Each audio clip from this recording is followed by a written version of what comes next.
यवतमाळ येथे झालेल्या शिवसंकल्प जिल्हा पदाधिकारी प्रशिक्षण शिबिराला शिवसैनिकांनी उत्स्फूर्त प्रतिसाद दिला। या कार्यक्रमाला शिवसेना मुख्यत्याने व उपमुख्यमंत्री एकनाथ शिंदे यांनी ऑनलाईन मार्गदर्शन करत सरकार शेतकऱ्यांच्या पाठीशी असल्याचे सांगितले। यावेळी त्यांनी शिवसैनिकांनी सज्ज राहण्याचे आवाहन केले। आगामी स्थानिक स्वराज्य संस्थांच्या निवडणुका या मिनी विधानसभा असल्याचे सांगत या निवडणुका आपण महायुतीतच लढणार आहोत। विरोधकांचा पराभव करायचा आहे, मित्रांचा नाही, असा ठाम संदेश राज्याचे उपमुख्यमंत्री तथा शिवसेना नेते एकनाथ शिंदे यांनी रविवारी दिला।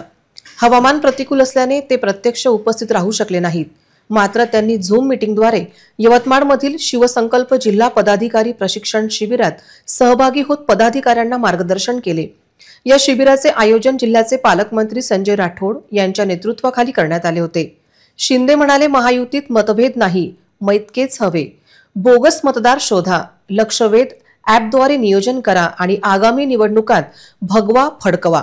शेतकऱ्यांच्या अडचणींवर सरकार गंभीर असल्याचे सांगत त्यांनी शेतकऱ्यांची जबाबदारी आमचीच आहे असे आश्वासन दिले। या शिबिरात सुमारे 2000 पदाधिकारी उपस्थित होते। कार्यक्रमाला केंद्रीय मंत्री प्रतापराव जाधव, मंत्री गुलाबराव पाटील तसेच जिल्ह्यातील प्रमुख शिवसेना पदाधिकारी मोठ्या संख्येने उपस्थित होते। Rahul Wasnik, RRC news, Yavatmal.